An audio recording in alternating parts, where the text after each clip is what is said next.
दफन 17। साहिल और अनिकेत अचानक चौंकते हुए टैंक से बाहर निकलते हुए देखते हैं, ये क्या हो रहा है?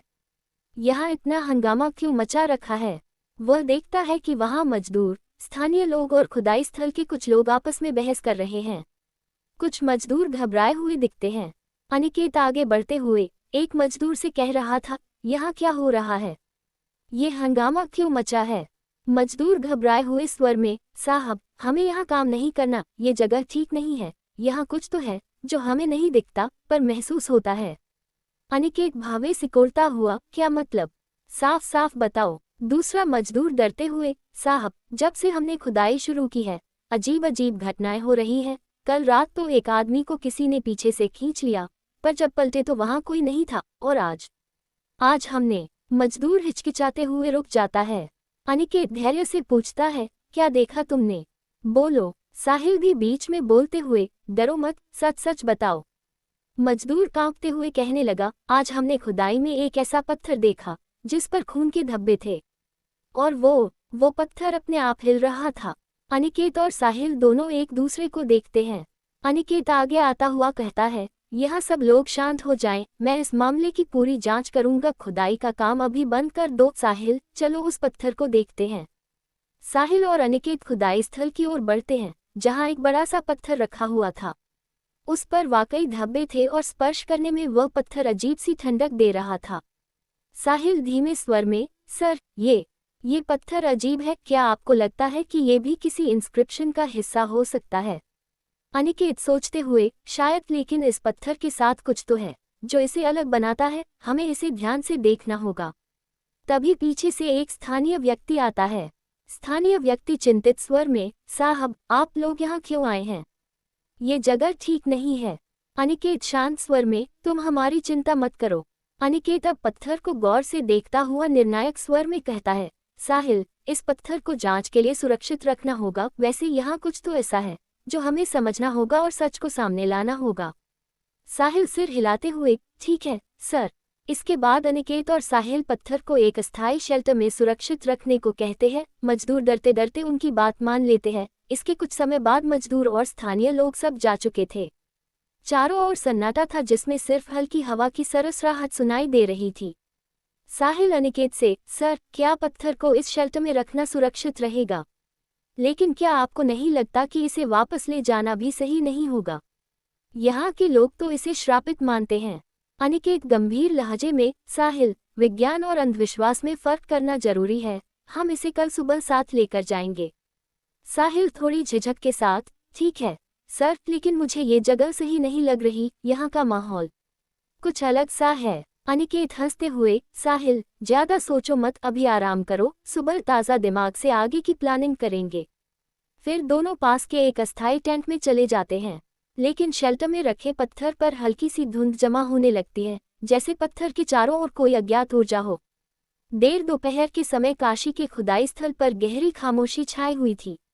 ध्रुव टेंट के बाहर खड़ा था, उसके चेहरे पर बेचैनी और डर साफ झलक रहा था। तभी दूर से कार की आवाज सुनाई देती है। ध्रुव सिर घुमाकर देखता है कि थोड़ी ही देर में एक कार पास आकर रुकती है। उससे शाहिद और यश उतरते हैं। दोनों के चेहरे पर दबंगई और बेपरवाह अंदाज साफ झलक रहा था। यश मुस्कुराते हुए ध्रुव की ओर बढ़ते हुए कहता है, क्या हाल है मेरे भाई? तूने मना किया था, फिर भी हम आ गए। आखिर दोस्ती निभाने का इतना तो हक बनता है ना? ध्रुव चारों ओर नजर घुमाते हुए धीमी आवाज में कहता है, तुम लोग यहाँ क्यों आए हो? मैंने साफ कहा था, सब ठीक है, माहिरा को लेकर कुछ मत करना। शाहिद हंसते हुए ध्रुव की पीठ पर हाथ मारते हुए कहता है, अरे, तेरा डर देखकर तो मजा आ रहा है भाई। तू चिंता मत कर, हम कुछ ज्यादा नहीं करेंगे, बस उसे थोड़ा सबक सिखा देंगे। तेरी तो जान बचा रहे हैं, समझा कर। ये सुनते ध्रुव की घबराहट बढ़ने लगती है। वह कुछ कहने ही वाला होता है कि तभी श्रीवास्तव का फोन आता है। श्रीवास्तव, ध्रुव, सुनो, मैं और नारायण आज शहर जा रहे हैं। खाने पीने का सामान खत्म हो गया है और कुछ और जरूरी चीजें भी लानी हैं। ध्रुव, अच्छा। श्रीवास्तव आगे कहता है, हाँ, प्रोफेसर साहब भी यहाँ नहीं है। वैसे भी यहाँ काम ज्यादा नहीं बचा है, तो हम देर रात तक वापस आने की कोशिश करेंगे। अगर देर हो गई तो शायद हम नारायण के घर ही रुक जाएं। तुम और माहिरा यहाँ संभाल लेना। ध्रुव ये सुनकर और अधिक परेशान हो जाता है। उसकी नज़र शाहिद और यश की ओर जाती है, जो ये सब सुनकर शातिर मुस्कान के साथ एक दूसरे को देखते हैं। ध्रुव ठंडे स्वर में कहता है, ठीक है, आप लोग ध्यान रखना। कॉल डिस्कनेक्ट होते वह अपने दोस्तों की ओर देखता है, वे काफी हद तक उनकी बात सुन चुके थे। ध्रुव देखता है कि शाहिद और यश की मुस्कान और चौड़ी हो जाती है। शाहिद ध्रुव के पास आता उसका कंधा थपथपाता हुआ कहता है, इसका मतलब तुम और माहिरा ही अकेले बचे हो। यश भी कहने लगा, वाह भाई, अब तो रास्ता बिल्कुल साफ है, कोई रोकने वाला नहीं है और वो तेरी माहिरा। अब उसे सबक सिखाने का सही मौका है। ध्रुव गुस्से और डर के मिश्रण भरे भाव में कहता है, तुम लोग पागल हो गए हो। मैंने कहा ना, कुछ मत करना, मैं पहले ही परेशान हूँ। शाहिद आंखें घुमाते हुए, अरे तुझ में हिम्मत नहीं है ध्रुव, लेकिन हम तो आए ही कुछ करने हैं। अब देख असली खेल कैसे खेला जाता है, तू बस चुपचाप बैठ और तमाशा देख। ध्रुव दांत भींचे हुए कहता है, तुम लोग मेरी बात क्यों नहीं समझ रहे? पिछली बार भी मैं सिर्फ तुम लोगों की वजह से फंसा था। उस लड़की के साथ तुम दोनों ने कांड किया और साला फोकट में मेरा नाम आ गया। असल में मुझे तुम लोगों के संग होना ही नहीं चाहिए था। यश अब आगे आता हुआ कहता है, तू ये क्यों कहता कि तेरी फट रही थी? समय तो था पर तुझसे कुछ हुआ ही नहीं। देख अब कि हम तुझे पहला मौका देंगे। इस पर शाहिद बिन आवाज के हंस पड़ता है। यहाँ कोई मजाक चल रहा है क्या?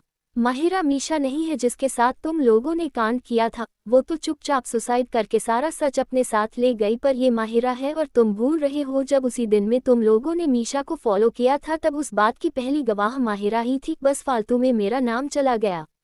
ध्रुव की बात सुनते शाहिद अब उसके सीने पर हाथ मारता हुआ कहता है, साले तू कहीं से भी मर्द बचा भी है। देख माहिरा बार बार हमें उकसा रही है, अगर वो ऐसा नहीं करती तो हम तो खुद ही उस कांड को भूल चुके थे। इस पर ध्रुव कुछ कहने वाला था, उससे पहले ही शाहिद फिर बोल उठा, अब तू अपनी बकवास छोड़कर हमारी सुन। आज रात अगर उसने कोई नाटक नहीं किया तो हम भी चुपचाप चले जाएंगे। हमें भी फालतू में समय बर्बाद करने का समय नहीं है। अब चल बता कहाँ ठहरे। शाहिद की बात सुनते ध्रुव बेचैनी से इधर उधर देखता है, लेकिन उसे कोई रास्ता नहीं सूझता। आखिर वह अपने दोस्तों को लिए टेंट की ओर आता है, तभी माहिरा टेंट से बाहर वहां आती है। वह शाहिद और यश को देखकर ठिठक जाती है, फिर सीधे ध्रुव की ओर बढ़ती है। उसके चेहरे पर गुस्सा और व्यंग्य साफ झलक रहा था। माहिरा ध्रुव की ओर व्यंग्यात्मक स्वर में कहती हुई, ओह, तो तुम्हारे दोस्त भी यहाँ आ गए। क्या बात है, तुम तो बड़े फेमस हो, लेकिन देखना मेरे खिलाफ कोई चाल मत चलाना, मैं तुम्हारी जिंदगी बर्बाद कर दूंगी। शाहिद और यश माहिरा की बात सुनकर हंसने लगते हैं। माहिरा उनकी ओर गुस्से से देखती वापस टेंट के अंदर चली जाती है। शाहिद हंसते हुए, यार ये तो बड़ी तेज है, इसे चुप कराना जरूरी है, आज रात इसे देखेंगे। ध्रुव गुस्से से चिल्लाते हुए, नहीं, मैंने कहा कुछ मत करना, माहिरा से दूर रहो, ये सही नहीं है।